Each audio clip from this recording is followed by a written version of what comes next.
Captain James Mitchell stood on the bridge of the Earthship Endeavour, watching the stars through the main viewing screen. His hands were sweaty inside his gloves. Today was the most important day in human history. They were about to meet aliens for the first time. "Captain, I'm getting something on long-range sensors," called out Lieutenant Emma Thompson from her station. She was the ship's communication officer, a young woman with red hair and nervous energy. "What do you see, Emma?" James asked, walking over to look at her screen. "It's big, sir. Much bigger than our ship. And it's beautiful." Emma's voice was filled with wonder. "The hull looks like it's made of silver and blue metal. I've never seen anything like it."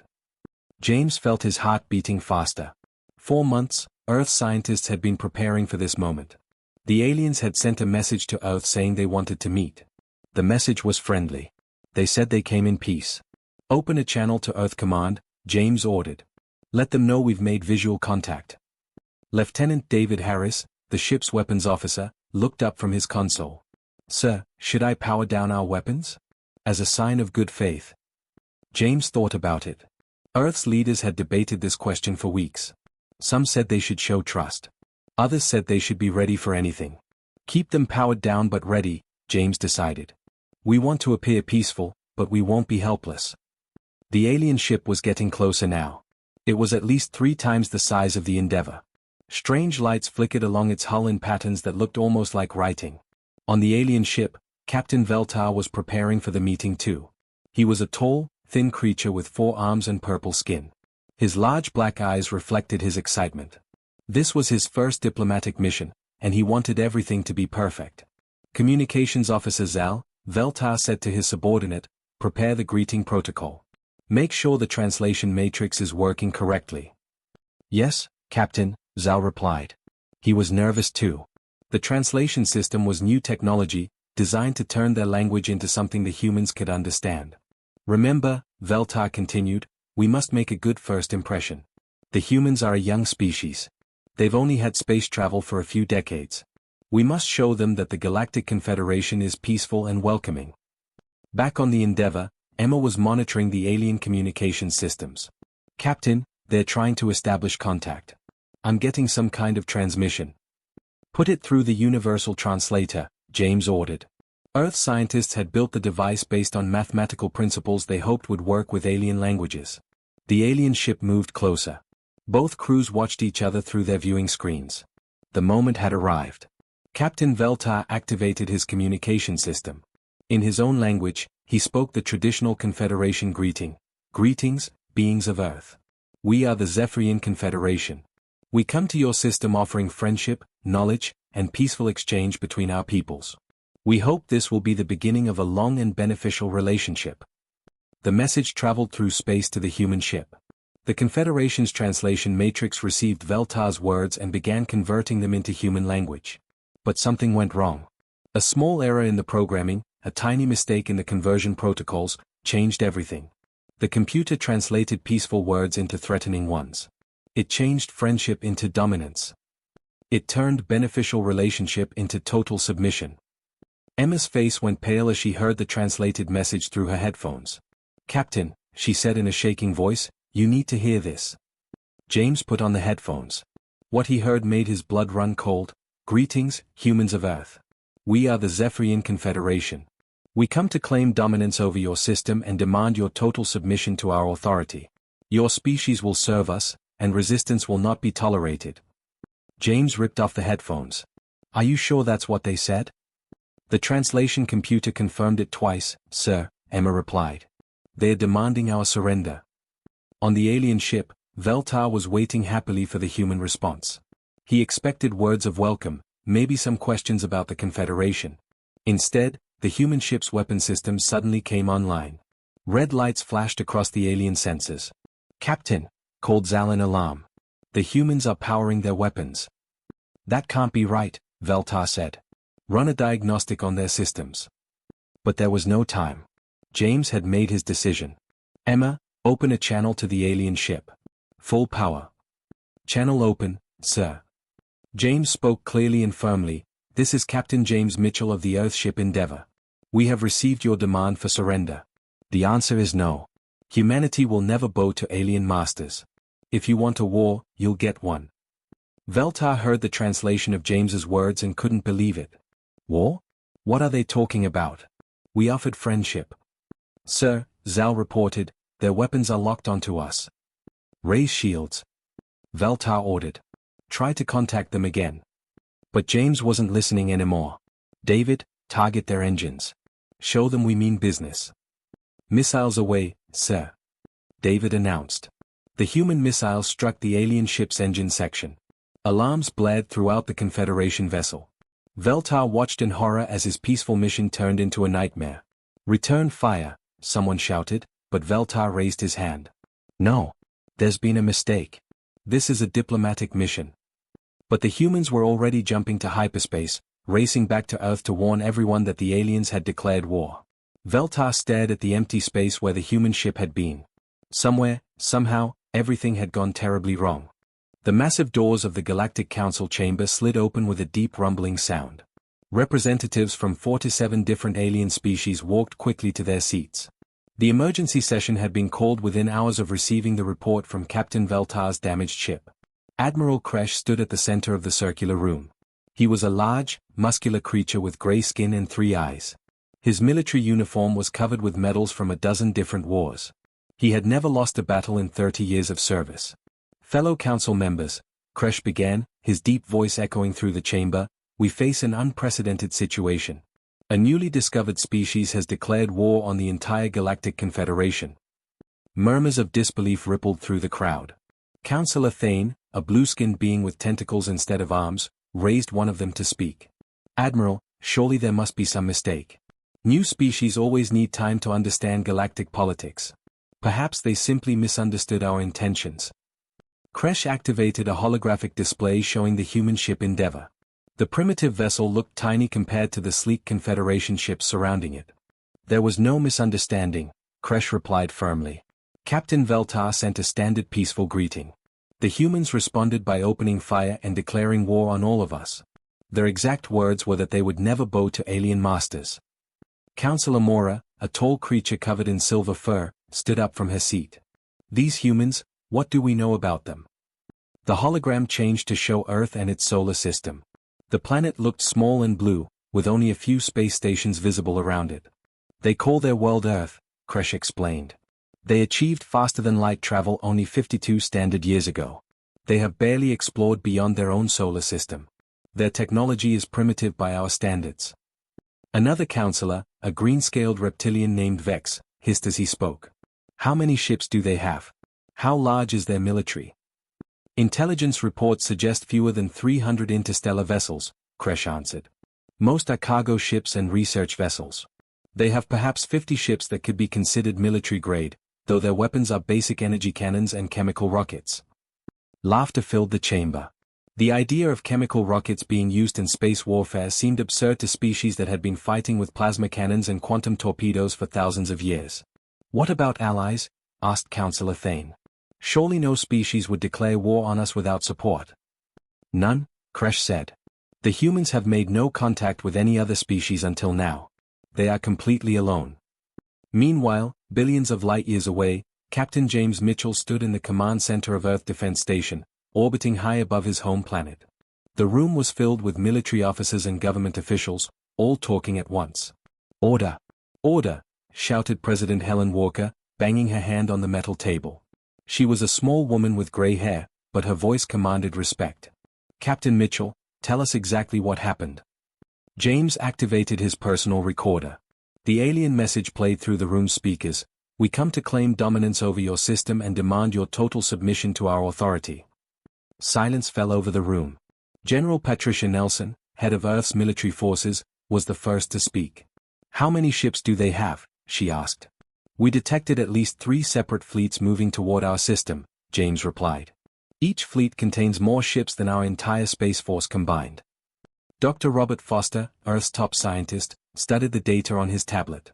Their technology is clearly superior to ours. Their ship moved through space without any visible propulsion system. Our best engines would take months to reach the speeds they achieved in minutes. Back in the Galactic Council chamber, the debate was reaching its conclusion. Admiral Kresh presented his battle plan on the holographic display. 3 standard battle fleets should be sufficient, he announced. The first fleet will approach from the outer planets of their system. The second fleet will position itself near their largest moon. The third fleet will blockade their home planet directly. How long do you estimate the conflict will last? Asked Counselor Mora. Kresh's 3 eyes focused on the tactical display. No more than 1 standard month. Possibly as little as 2 weeks. Their primitive weapons cannot penetrate our shields, and our superior numbers will overwhelm them quickly. Counselor Vex stood up again. What if they surrender immediately when they see our forces? Then we will accept their surrender and integrate them into the Confederation as a client species, Kresh replied. Standard protocol for aggressive newcomers. The vote was unanimous. All 4 to 7 species agreed to military action against humanity. The war fleets would depart within days. On Earth, Colonel David Harris was presenting humanity's defensive options to the assembled leaders. The news was not good. Our best-case scenario is that we can make them pay a heavy price for every inch of space, he said grimly. But we cannot win a direct confrontation with their superior technology and numbers. President Walker stood up slowly.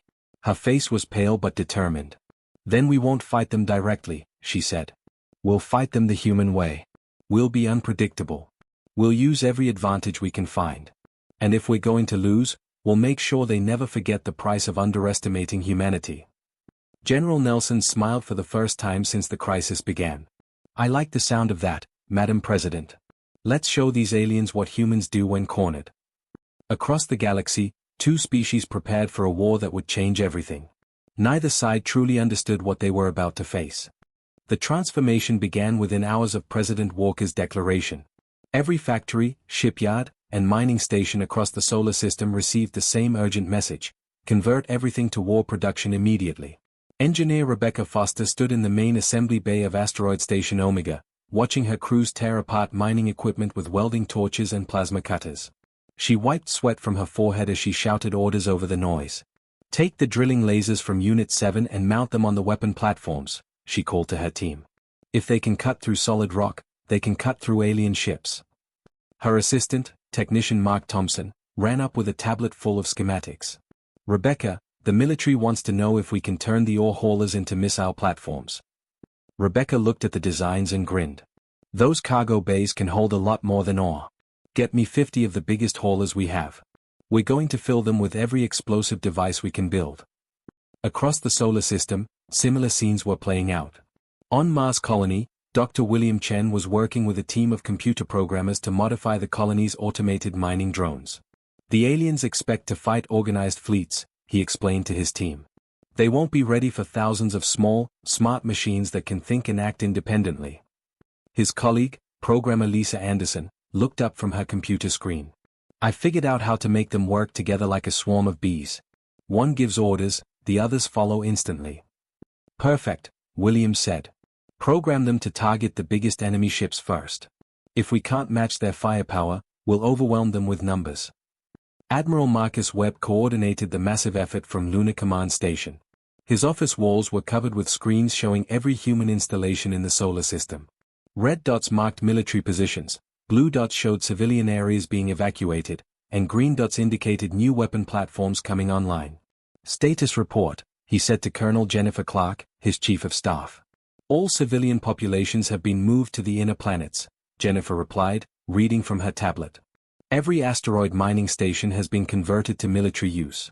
We've deployed weapon platforms throughout the asteroid belt and around Jupiter's moons. Marcus studied the tactical display. The alien fleets were still weeks away, but human preparations were advancing rapidly. What about Captain Jones and his volunteer squadron? Marcus asked. Jennifer's expression grew serious. They're ready, sir. 150 cargo ships, all loaded with explosives and manned by volunteers. They understand this is a one-way mission. Captain William Jones was briefing his volunteer pilots aboard the converted cargo ship Defiance.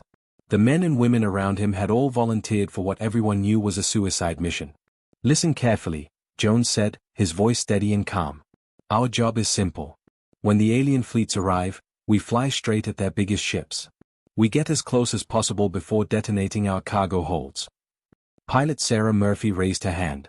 Captain, what if they try to stop us with their weapons? Jones smiled grimly. Then we make sure our ships are too damaged to control but still moving toward the target. Remember, these aliens think humans are primitive and cowardly. They don't expect us to use our own ships as weapons. The first alien scout ships arrived at the edge of the solar system 3 weeks later. Admiral Kresh reviewed the intelligence reports from his flagship Dominion, a massive vessel bristling with advanced weapons. Scan the human defenses, he ordered his tactical officer. The officer, a four-armed creature named Zek, studied his instruments with growing confusion. Sir, I'm detecting unusual readings throughout their asteroid belt. What kind of readings? Kresh asked. Energy signatures that don't match any known weapon systems. And there are thousands of them. Kresh moved to look at the tactical display. The human solar system was lit up with green dots indicating defensive positions. They've turned their entire asteroid belt into a weapon, he said with surprise. Clever, but primitive. Our shields will protect us from their crude explosives. The Confederation's first fleet moved confidently into the outer solar system. As they approached the asteroid belt, the first surprise was waiting for them. Engineer Rebecca Foster watched from her hidden command post inside Asteroid Base 7 as the enemy ships came into range. She spoke into her communication device with barely controlled excitement. All units, this is command. Fire when ready. The asteroid belt erupted with light and energy. Hundreds of hidden weapon platforms opened fire simultaneously. But these weren't the primitive weapons the aliens expected. The humans had taken alien technology from Captain Veltar's damaged ship and found ways to improve it.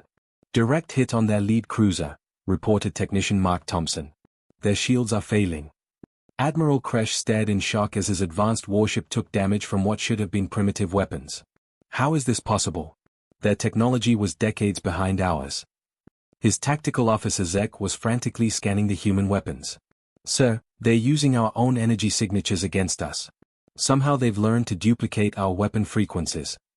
Before Kresh could respond, the second wave of the human attack began.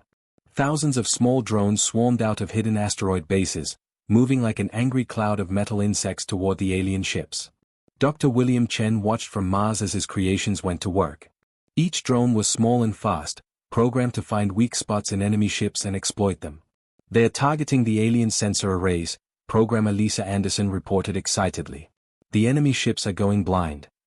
The alien fleet found itself fighting an enemy unlike anything they had ever encountered. The humans weren't fighting like a civilized military force. They were fighting like a cornered animal, using every trick and advantage they could find. Captain William Jones saw his moment and opened a channel to his volunteer squadron. This is it, people. Time to show these aliens what humans do when someone threatens our home. All ships, full speed ahead. The Suicide Squadron flew straight into the heart of the alien formation, their cargo holds packed with enough explosives to destroy small moons. The first battle of the human-alien war had begun, and nothing would ever be the same. 6 months after the first battle, Captain Robert Turner sat quietly in the command chair of his ship Ghost. The vessel was unlike anything in the human fleet before the war. Its hull was painted in deep black metal that seemed to absorb light instead of reflecting it. Strange alien devices were built into every surface. Captain, we're approaching the Confederation supply depot, whispered Lieutenant Helen Carter from her navigation station. She spoke softly even though no one could hear them in the vacuum of space. Robert nodded and activated the ship's cloaking system. The technology was stolen from a destroyed alien scout ship and improved by human engineers. The Ghost became invisible to enemy sensors. Take us in close, Robert ordered. Let's see what supplies they're moving today. Through the viewing screen, they could see a massive alien space station. Huge cargo ships were docked at its loading bays, transferring supplies to the Confederation war fleets. The aliens had no idea that human ships were now operating deep behind their lines. Robert studied the tactical display on his screen. 3 months ago, this would have been impossible. Human ships had been slow and obvious, easy targets for alien weapons. Now, using captured technology, they could appear and disappear like ghosts. Targets locked, reported Weapons Officer Lieutenant James Parker. Ready to fire on your command. Fire, Robert said simply. The Ghost's new weapons lit up the darkness of space. The alien supply depot's main reactor exploded in a brilliant flash of light. Cargo ships tried to flee, but human missiles found them before they could escape. Mission accomplished, Helen announced. Jumping to hyperspace now. The Ghost vanished, leaving behind only burning wreckage and confused alien survivors. Halfway across the galaxy, Admiral Kresh stood in the Confederation's main war room, staring at a holographic map covered with red warning lights. Each light represented an attack by human forces on Confederation territory. "Report," he demanded from his intelligence officer. Commander Zek, the four-armed alien, looked exhausted. He had been working without sleep for days, trying to track human movements. In the past month, humans have attacked 17 supply depots, 12 communication relays, and 5 military bases, Zek reported. "We've lost more ships to these raids than in the main battle at their home system." Admiral Kresh's three eyes focused on different parts of the map. "How are they moving through our territory undetected? Our sensors should detect any ship within 100 light-years." "That's the problem, sir," Zek replied nervously. "They're not using the same ships anymore. Every captured human vessel shows new technology we've never seen before. They're taking our own weapons and making them better." On Earth, General Patricia Nelson stood in a secret laboratory deep underground. The room was filled with strange alien equipment and human scientists working frantically to understand it. "Show me the latest developments," she said to Dr. Susan Wright, the project's lead researcher. Dr. Wright activated a holographic display showing the internal structure of an alien weapon. "We've figured out how their energy systems work. But more importantly, we found ways to make them work better." She pointed to a modified section of the weapon design. "By changing this power coupling, we can increase the weapon's strength by 40%. The aliens never thought to try this modification." General Nelson studied the design with interest. "What about our soldiers? Are the biological enhancements working?" Dr. Wright led her to another section of the laboratory. Through a thick glass window, they could see human soldiers training in conditions that would kill normal people. The soldiers moved quickly through environments filled with poisonous gas and extreme temperatures. "The alien biotechnology is compatible with human genetics," Dr. Wright explained. "We can give our soldiers enhanced strength, better reflexes, and the ability to survive in hostile environments. These soldiers could fight on the surface of an alien world without protective equipment." "How long before we can deploy them?" Nelson asked. "The first enhanced units are ready now, General. They're waiting for your orders." Back in space, Captain Jennifer Clark commanded the human cruiser Apex. Her ship was a hybrid of human engineering and alien technology, faster and more powerful than anything either species had built before the war. "Captain, we're receiving a distress call from Outpost 7, reported Communications Officer Lieutenant David Miller. Jennifer looked at her tactical display. Outpost 7 was a secret human base hidden in an asteroid field, 300 light-years from Earth. "What's their status?" she asked. "They're under attack by a Confederation battle group," David replied. 6 alien ships, including a heavy cruiser. They're requesting immediate assistance." Jennifer calculated the odds quickly. 6 alien ships against her single cruiser would normally be suicide. But the Apex wasn't a normal human ship anymore. "Set course for Outpost 7, she ordered. "Maximum speed." The Apex dropped out of hyperspace near the battle. The human outpost was taking heavy damage from alien weapons, but it was still fighting back with hidden defense platforms built into the surrounding asteroids. "This is Captain Clark of the Apex," Jennifer announced over an open channel that the aliens could hear. "You have 10 seconds to withdraw from human territory." The alien commander responded with laughter in his translated voice. "1 human ship against 6 Confederation vessels? You are either very brave or very foolish." "Let's find out which," Jennifer replied. The battle lasted less than 15 minutes. When it was over, 4 alien ships were destroyed and 2 others were fleeing in panic. The Apex had suffered only minor damage. Admiral Kresh received the battle report with growing concern. A single human ship had defeated 6 Confederation vessels using tactics and weapons that shouldn't have existed. "Sir," Commander Zek said quietly, "I'm beginning to think we may have made a serious mistake. These humans aren't fighting like any species we've encountered before." Kresh looked at the tactical reports covering his desk. Each one told the same story: humans were learning, adapting, and becoming more dangerous every day. "What do you mean?" Kresh asked. "They don't just want to win battles, sir. They want to learn from them. Every engagement teaches them something new about our technology and tactics. They're treating this war like a school, and we're the teachers." For the first time since the war began, Admiral Kresh felt something he had never experienced before: fear. 2 years after the war began, Admiral Marcus Webb stood on the bridge of humanity's flagship Evolution. The ship was a masterpiece of hybrid technology, combining the best features from dozens of alien species with human innovation. Marcus himself looked different now, with cybernetic implants that allowed him to process information faster than any baseline human. "Admiral, we're ready to begin Operation Prometheus," announced Captain Jennifer Clark from her station. Half of her face was covered with alien biotechnology that let her see across multiple light spectrums simultaneously. Marcus nodded and activated the ship's galaxy-wide communication system. In a few moments, his message would reach every inhabited world in Confederation space. "Citizens of the galaxy," Marcus began, his enhanced voice carrying clearly across the void, "for 2 years, you have been told that humanity declared war on your peaceful civilization. Today, you will learn the truth." On 12 major Confederation worlds, massive screens in city centers came to life. Billions of aliens watched as Marcus played the original recording of Captain Veltar's greeting, followed by the corrupted translation that had started the entire conflict. "We offered peace," Marcus continued. "Your leaders chose war. But in doing so, they taught us the most valuable lesson in the galaxy: only the strongest species survive." On the Confederation capital world, Admiral Kresh watched the broadcast with growing horror. Around the galaxy, protests began immediately. Species that had never questioned their government's decisions were now demanding answers. "Sir," Commander Zek reported nervously, 17 member worlds have declared neutrality. 3 have withdrawn from the Confederation entirely. Kresh slammed his fist on the table. "How did the humans infiltrate our communication networks?" "That's not the worst part, sir," Zek replied. "They're not just sending messages. They're demonstrating their new capabilities." On the screen, the broadcast showed footage of human soldiers enhanced with alien biotechnology. They moved with impossible speed and strength, fighting in environments that would kill members of most species. Human ships appeared that were faster and more powerful than anything in the Confederation fleet. Dr. Susan Wright, now Director of Human Enhancement, stood in her laboratory surrounded by volunteers from every branch of Earth's military. The soldiers around her had been modified with technology from a dozen different alien species. "The neural implants from the Aquarians let us process information 10 times faster," she explained to President Helen Walker during a secured communication.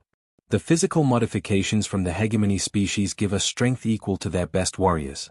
The sensory enhancements from the Zephyrians let us see and hear things no baseline human ever could."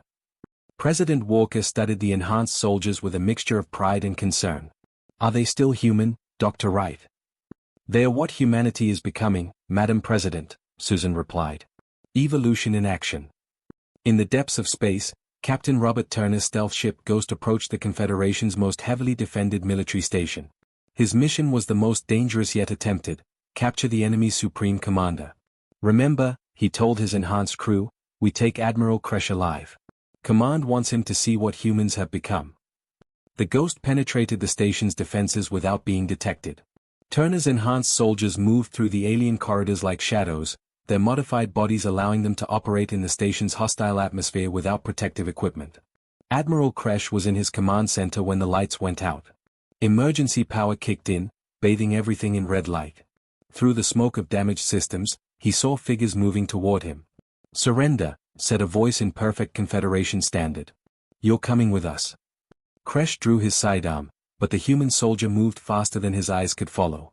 In seconds, he was disarmed and restrained. "What are you?" Kresh asked, staring at the enhanced human. "We're what you created," Captain Turner replied. "A species that learned the most important lesson you taught us." Hours later, Admiral Kresh found himself aboard the human flagship Evolution, face to face with Admiral Marcus Webb. The human commander had been transformed by the war, his body enhanced with technology from multiple alien species. "You wanted to meet the galaxy's deadliest species," Marcus said, settling into his command chair. "Congratulations. You're looking at them." Kresh studied the human bridge crew. Each officer showed signs of biological and technological enhancement. They moved with precision and efficiency that surpassed even the most advanced Confederation personnel. "Your translation error started this war," Marcus continued. "But we're grateful. Without it, humanity would have remained weak and isolated. Instead, you forced us to evolve." Through the ship's viewing screens, Kresh could see the human fleet assembled around them. Hundreds of vessels that combined the best technology from dozens of species with human innovations that their original creators had never imagined. "What do you want?" Kresh asked. "Peace," Marcus replied simply. "But not surrender. Humanity has earned its place in this galaxy through blood and sacrifice. We'll take our seat at the Galactic Council as equals, not subjects. Communications Officer Lieutenant Helen Carter, her enhanced neural implants glowing softly, looked up from her station. Sir, we're receiving surrender offers from 14 more Confederation worlds. They want to negotiate separate peace treaties. Marcus smiled, showing teeth that had been reinforced with alien biotechnology. Tell them we'll consider their offers. But make it clear that any future threats against humanity will be met with the full force of our evolved capabilities. Admiral Kresh realized that the war was over, but not in the way anyone had expected. Humanity hadn't conquered the galaxy through superior numbers or technology. They had done something far more dangerous. They had adapted, evolved, and become something new. You were right about one thing, Marcus told Kresh as human guards escorted the alien admiral to detention. This galaxy does belong to the deadliest species. You just didn't realize you were looking in a mirror when you said it. Standing at the observation deck of his flagship, Admiral Marcus Webb looked out at the stars. Humanity had secured its place in the galaxy not through conquest, but through evolution. They had become the species that others both feared and respected, the ones who proved that survival wasn't about being the strongest. It was about being willing to become whatever you needed to be. The war was over, but humanity's journey was just beginning.